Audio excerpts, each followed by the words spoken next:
hi again, everybody. As my old friend Mark Holtz, who the late voice of the Texas Rangers, used to say, hello, win column, and hello, win column for the Robert E. Lee Red Raiders. They get their first W of the season on Friday night, 23-7, as the Red Raiders knock off Texas High at Trinity Mother Frances Rose Stadium. And now the seriousness of the season gets ramped up this week. District play begins, and Coach Darrell Piske is with us as the Mesquite Horn Jags come to Trinity Mother Frances Rose Stadium. But Coach, first of all, get that first win out of the way. How'd that feel? Well, it felt a lot better in the first 3 weeks. But you know, anytime you can get a victory, the kids deserve it. They've kept their heads up. They kept battling. They've been working hard every week, staying determined. So it was good to see those guys get a win, and then it's, good to see them show some emotion and get excited about it. The win didn't come easily though, but the latter stages of the game, there were plays made that sealed the deal for you. That's probably the difference, in the first three. And this one is we actually made plays late in the game, which was good to see, because that's, we've been playing pretty well in the first half, and third quarter's killed us, and fourth quarter, we hadn't been able to pull games out, so it was good to see them make the plays. Defense rose to the occasion and offense capitalized, so that was good. 23-7 was the final. Let's start with the offensive side of the ball. Who really played well for you on Friday? Well, really, LaQuintus ran hard. He against John Tyler, he kept bouncing things and going backwards and losing yards, and if he'll continue to just try to finish up field every play, that's going to help us offensively. And then, of course, Poster and Bryce Wilkerson hooking up on that first play was a big play for us. And that's what we'll have to do. We'll have to work getting our play action. Riley did a good job, I think, at second quarter maybe, where he checked down to LaQuintus, his third check, and dumped it off to him for a good game. So they're continuing to get better. The O-line, they're getting better and better. They still got to continue to, just get a body on a body as big as we are. If we can do that, and LaQuintus running downhill, we'll continue to improve. Now, that first play, when you get first of all, the play action fake by Poster was really, really good too, wasn't it? Yeah, that's right, and that's what I told those two guys. LaQuintus made a good hard fake, and people are going to pay attention to him, and line protected well, and so we knew all week if we executed that, it'd be a touchdown. You made it look like a running play then, right? Yeah, that's right. Yeah. And that's, that's a lot of times when you got a play action call, that back doesn't seem to hit it up in there near as hard as he typically would, but in that case, he did a good job carrying it out, and Riley did a good job of getting the ball to Bryce. And on the other end, the kid, I've often wondered if I was that wide open, if I'd be able to catch the football and just drop that sucker. That's usually the hardest one to catch when there's nobody around you. Right. And it's the hardest one to throw because you don't want to miss it. He's so wide open, but they did a good job. And when you get one that easily, you think the kids, is there any tendency for the kids to go, well, this is going to be easy? Well, not in our situation. Okay. Simply from standpoint, we hadn't won a whole lot of football games, so nothing's easy till you get to where, when you're winning a bunch, that may be the case. But right now, we know we got to battle every second of every game, and so that won't be a problem. Yeah, I was going to say, but it still was a great way to start a football game. And we talked about this before. Now that you've won one, how does that change the mindset of the guys, knowing that they can win one? Well, what we talked about is, the first three games, we've been right there. The difference was we didn't make plays at the end of the game. We told them after the first two games, we told them we know we can play good enough offense to win the game. And then after the John Tyler game, we could tell them, hey, we can play good enough defense to beat folks because they're a really good offensive team, held them to 14. And then this week, we're able to show them that we can make plays in the fourth quarter to win games. So if they'll piece it all together and figure out that they got a chance every week, if they'll just execute and play hard for 4 quarters, then we'll be competitive at the rest of this district. All right, shift over to the defensive side of the ball. It looks like the defense continues to make pretty steady improvement for you. Yeah, D-line's been solid all year. C.J. Thompson's getting better at linebacker. The Gaines kid and Matthews kid at that will backer is starting to get better and better. Secondaries, doing a pretty good job late. They had some things late when we're playing way off of them and stuff like that, but for the most part, secondaries holding up, well compared to that first week. So, and then just getting guys flying to the football and playing with emotion. That's what we're still missing the whole game. We don't just play with emotion, get excited about the game, and that's what I tell them in pregame. I'm not big on trying to find a big motivating pregame speech, because if you need motivation to play high school football, something's wrong with you. So just to get that passion to come from within and let it out on Friday nights. And I guess let's single out some individual players. Let's begin on the defensive line. I know that Tristan Taylor and Delky Darrett have put together back-to-back really good ball games. Yeah, they've done good. I've given Tristan a hard time. Last week he's pouting around all week and then because he didn't start. I guess that's what it was. You never know in 16, 17-year-old kid's head what's wrong with them. Some girl wouldn't sit with them at lunch or something. But I had harassed him all week because he had a great football game last week, and then they came out and duplicated again this week.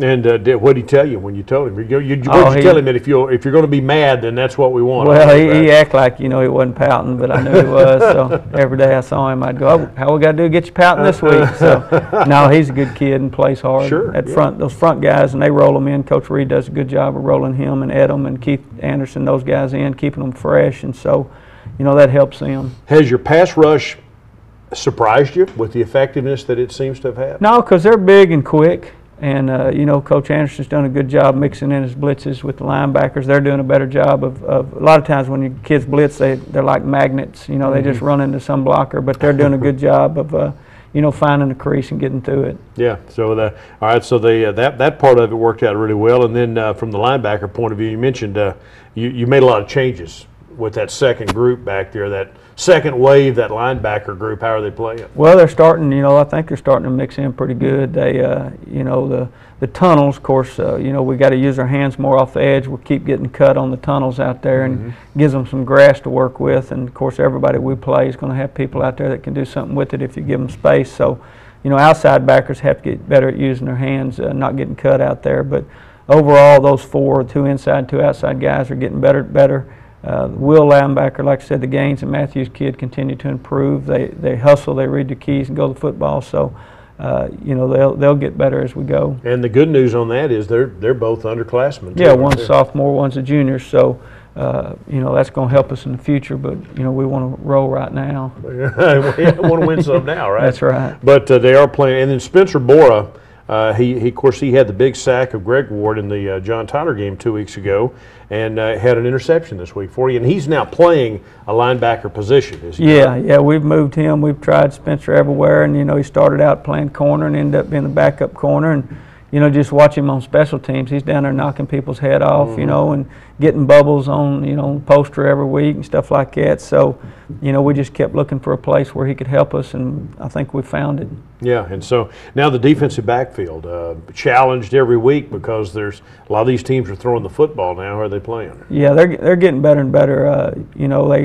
Like I say, the tunnels is what's hurting us right now. And a lot of that's, we're trying to make teams be patient enough to throw that all the way down the field, not give up the big play. And the only thing on that is, like I said, the outside linebackers not getting cut out there in space, so they can set the edge and turn it back inside to the safeties, and fitting where they're supposed to fit. One time they had a big play and our safety we blitz the outside linebacker and safety fit inside where blitzing him, he should have fit outside, and that gave him a big play. But, they're getting better. And so, and special teams. Before we look at the video, Lumi Kabe hit a 48-yard field goal for you this week? Yeah, he and Lumi, he wasn't the old Lumi this week. I don't know if the pressure 99 got some pressure on us. We'll have to fix that. But he got some pressure. That big D lineman, and of course he shanked his first punt, and it's hard for those guys, to once they see that flash of color coming to ignore it. But Lumi's fine. He's one of the best kickers I've ever seen in person, probably the best. And so he'll be fine. That's a big part of it. We missed that one field goal down there, and we got to block those out. Guys miss field goals on TV all the time. They get paid a lot of money. Yeah. So, he's got to learn as a kicker, I'm going to miss some, that just block it out and go to the next one. There were 2 fumbles, though, deep in Texas high territory when you had a chance to seal the deal. And going forward with the games getting tougher now, those are going to have to be cleaned up. Really, one was a fumble. One was the interception right before half. Okay, all right, okay. And so that was on the fade pass to Seth that's Brown, right. That's right. Just and really, we didn't execute the play. There's some things that should have been done that wasn't done based on their alignment. And then, if we will go ahead and throw the fade will work it every day in pre-practice. That's either an incompletion or a touchdown.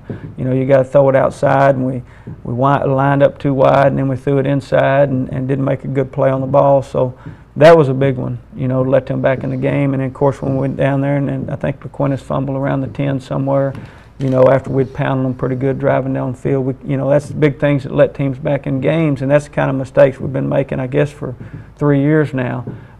you know, as you get teams in a position where you're ready to put it on them, put the foot on the throat and end them, and you let them back in the game, and then you don't make plays in the fourth quarter to win the game. So we'll have to make sure when we get a chance to put them out, Coach, what about the return game? We haven't talked much about that. Did you, or do you feel like, you know, that's a lot of real estate changes hands? A lot of good field positions. Yeah. Dave Ayer's done a good job. He made me nervous a couple times the other night, but until he screws it, screws it up, I can't on that kill him. bouncing punt. Yes, yeah. But you know, we're hollering get away, and he's grabbing it and going. But he saved us a lot of yards back there. You know, he's got great hands. You know, I noticed last spring he's probably got one of the best set of hands on the team.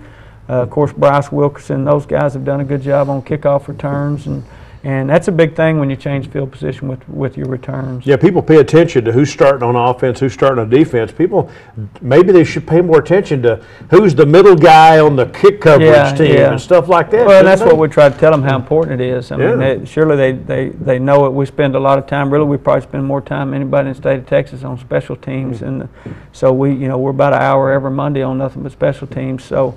We ought to be good at it, and that's what we tell them. You know, we're going to get to where we're better than anybody offensively, we're better than anybody defensively, so we're going to make sure we're better than anybody in the third phase, special teams. So, you know, if they don't take pride in it, we get them off of it, and I think it's paying dividends. And that's Coach Willie Williams, right? Well, Coach Williams does the defensive special teams. Coach Johnson does kickoff return. Right, okay. Punt Coach Elvin team. Johnson. He does the offensive special teams. So, and everybody is assigned a position, but those two guys kind of head up. One heads up defense, one heads up offense. How do you pick the positions on? You know, because you use some starters, but you also use some fresh guys that aren't playing a lot to cover those. Well, how do you decide that? Well, it just depends on if the kid can get it done and help us. You'd love to use nothing but guys that aren't starting on the offensive defense, but you know, we just don't have that many that can do it, and so.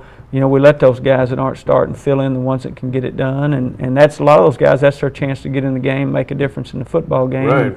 And that's what we talk to them about. Just knowing your role on the team. You know, some of the guys' role is line up out there on Monday through Thursday and be a good scout team guy for us, and some of them's role is to carry the ball, you know, 20, 30 times a game, and so everybody's got to know their role and understand that they're all important.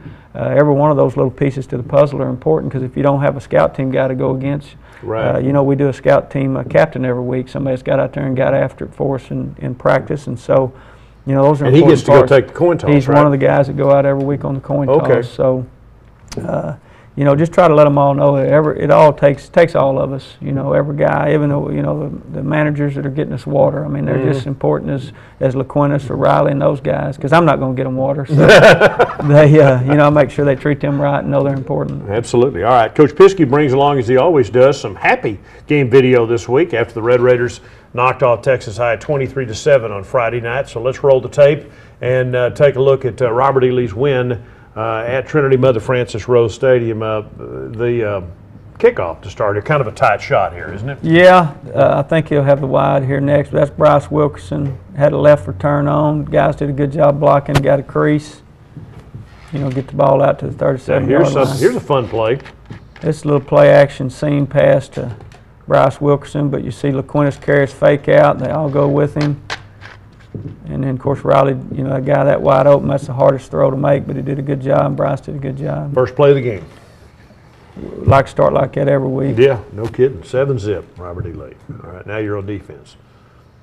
I think people are going to be impressed with what they see here, too, don't you think? Yeah, they, you know, like I say, other than getting cut out there off the edge, Deontay and Boyer using their hands, not getting cut, and giving that little hit screen, but the D-line's doing a good job of ripping, you know, just causing havoc. Penetration hurts you. The 35 on the edge is Walker. That's Deontay Walker, yeah. That's CJ coming in on the blitz, timed it well. You know, it's good to see them get excited when they make a good play. That's a tone-setting play, too, in the first half, too. This is Jordan at quarterback. This is Jordan on the speed option.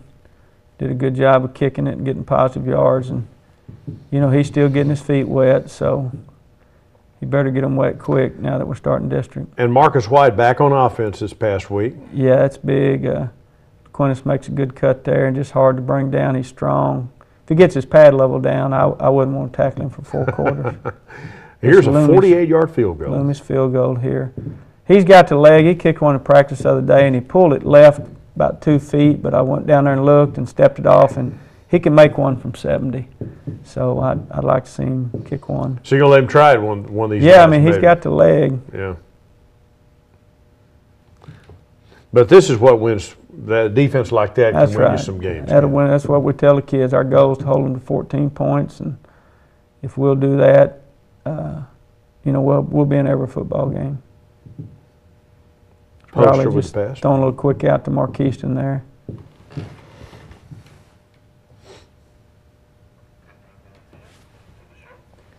This is a good deal here. Riley, you know, goes through his progression. It's not there, and hits his check down, and you know, he's doing a good job of it. Pretty smart kid. So when you tell him something, he usually remembers it and tries to execute it. Does a good job there. That's Marquiston again. That pass is tougher to throw than it looks. Yeah, it is. To get that a quick out route's pretty hard. You got to have the arm strength and then just the timing of it. 2D lineman coming through. That's Tristan Taylor Yeah, there, I think, yeah. wasn't it? He wasn't pouting there, was he? No, he wasn't. No, he's a good kid. I like messing with him. His older brother Reggie played at Robert E. Lee a few years ago. Here we go again defensively. Yep, that's Sean Matthews and C.J. Thompson there. You know, with those D linemen wreaking havoc, those linebackers can just see cloudy to clear and go fill any clear spot. We'll start making some plays regularly. This little screen pass, Deontay played it well there. He'd been cut out there a couple of times on it.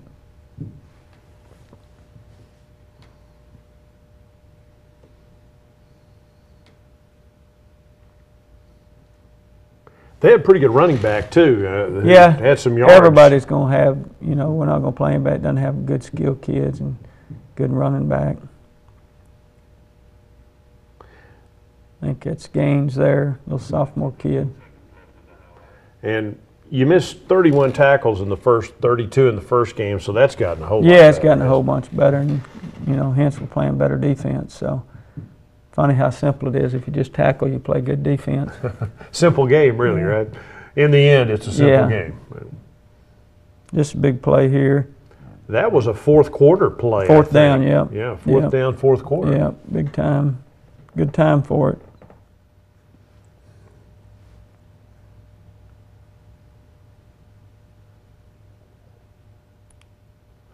You know, Aquinas, if he'll just finish upfield every time, by the fourth quarter, those guys don't want to tackle him anymore.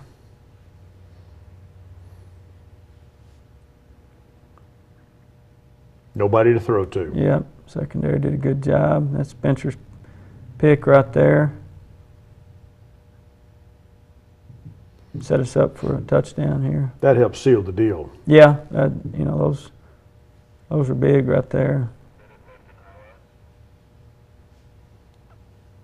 This Marcus White makes a good cut on the zone. He's starting to get his legs back. You know, his ankle's feeling better and starting to have his vision back he had before. And he runs north-south, too, doesn't Yes. he? Pounding away inside.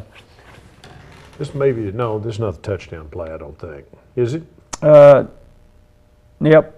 No, there we go. That was Yes, the power okay. pitch, and Aquinas just got such good vision that he saw them all closing down, and I think this is probably Bryce's interception late. No, another sack. That's Del Key. And this is, of course, Bryce Stewart making a good play on the fade route late in the game. You know, if they score, it didn't matter, but Pride doesn't want to let them score, so he did a good job of stopping that. All right, so 23-7 was the final score. Your first win at Robert E. Lee. Did any of that stuff cross your mind after the ball game? No, not really. All really victories are good, but as a coach, all you're doing is, you know, I'm making notes on what we need to fix for next week. Right. You know, leaving the field because you get so much stuff going through your mind during the game, you got to write it down. So, you know, it's fun to go over, you know, and shake everybody's hand, see the kids excited, but you know, really, unless it's the last game of the year, you really can't relax yet. Yeah. How long do coaches allow themselves to celebrate a win? 20 minutes? Yeah, you try to go in on Friday night, but it depends on. Nobody's ever satisfied, and so offensively we still wasn't satisfied with the production this week, and got to get more explosive. So, Coach Robertson and I, sat outside and visited again on Friday night and talk about things, how to get it back where it was and stuff like that. But defense, they were all excited and happy, and so it, you usually enjoy it, but you just know Saturday morning 7 o'clock you're working on the next one. Do you go home just to relax, or do you go to the field house and talk about it? How do you wind down? Normally, I can't sleep on Friday night at all. Usually win or lose. Really? So usually we'll set up the field house and watch film late, or we'll just sit in there and shoot the bull for a little while. And being my living situation with my neighbor being the offensive coordinator, he and I'll go home, sit outside the camper and visit for a little while. But you still haven't gotten moved into that house yet? Tuesday, okay, yeah, all right. Tuesday or never. Okay. But it's good. You just sit around and visit with each other, and then of course on Saturdays, you hit it pretty early, and we try to get out of there by 2:30, 3 on Saturdays, so we can have some time away. But usually time away is getting together with some of the other coaches and their wives and having supper and talking football and doing that kind of thing. Yeah. So I mean, so how early? I mean, and after a game, by the way, your video people immediately go to work, don't they? Yeah, they take a separate vehicle so they can head back, start getting the game film up and stuff. So. And then we start work 7 o'clock, Saturday morning. So the road trips, it's pretty tough on us old guys, but, we make up for it, sometime down the road. But the logistics, and for folks, the old days used to actually physically trade. First it was film, then video. Yeah. But now it's all done by email. Now it's on Huddle. Yeah, it makes it a lot easier. But you're expected to have, for your opponent, video available early Saturday morning, are you? Yeah, not? we trade 2 films on Wednesday, and then we'd trade the previous Friday night's game on Saturday morning about 8 o'clock. That gives you time when you go in Friday night. They start putting ODK, down and distance, all that stuff in there, and then we'll make the exchange on computer. Yeah, in the old days, I was one of those young guys that got to do it, but when I was at Terrell, I was the guy that took the unprocessed film to Dallas and sit out there till about 2 in the morning when they got it ready and come wake me up in the truck, and I'd go in there and get it and take it back to the field house. Yeah. So it's gotten a lot better, and thank goodness, because I'm too old for that stuff. But then your guys go through the process of breaking down every play of 3 ball games of your opponent, right? 3 minimum. Yeah. We always try to, it's always a challenge to see how much film you can get on the other team. So, but you'll have 3 minimum to break down and go through the, all the down and distance and formations and see what they do and just analyze it. Plus, you've sent out scouts for like Horn. You had Robert E. Lee scouts watching the John Tyler Horn game this past week at we try to watch Stadium, them. right? We try to watch them 2 weeks, in advance, see them twice, and the scouts come back. You get so much off video now. The scouts are showing, snap count, things that you can't get off video, any injuries on Friday night, and, letting us know stuff like that. So it's always good to have someone there in person and just to see them and get those little things you can't get off the video. But a lot of people involved, and that's still the middle school coaches who do that for you, right? Yes, sir. Okay. Now, there are a lot of people, like you said earlier, there's a whole bunch of people. Yeah, it takes them all. I mean, from the trainers and the managers to the young men who play on the scout team that may not get much glory on Friday nights, but the whole grand gamut. When you say football team, yeah, there's a bunch of them involved. There's a lot of people. Yeah, that's right. Yeah. All right, the Horn Jaguars, the district opener this week. Now, this is your first go-around in this district, but it's a pretty balanced district. It's changed a little bit this year. What's your impressions of Horn right now? Well, they're really good. Really, them and Longview. I know Mesquite's playing well also, but them and Longview probably preseason. Both of them district favorites. Some had Mesquite Horn pick, some had Longview pick. Mesquite's big. I don't know what they feed them over there, but they're huge. Defensively, they're inside 7, 4-3 defense are big. They're 14. Their middle linebacker's just an animal. I believe he's going to Baylor, committed to Baylor. I'm not sure, but they're just big and move well, and it's going to be tough on the O-line to move football, but if we can just get a body on the body, we'll be all right. And then offensively, quarterback, I believe number 6, he runs the ball well, throws it adequately. running back number one's a good running back, which everybody's going to have one of those. And what they do well. Coach Webb's got them where, I mean, they're like a machine offensively, so they're going to run the football. And of course, I guess, 30 on John Tyler last week, and John Tyler, we know, their defense is pretty good. So it's going to be a challenge, but, that's what I told the kids. Let's start off with what we think is one of the best ones in district and see where we are. I was going to say, what a great opportunity. You're at home, you get this one.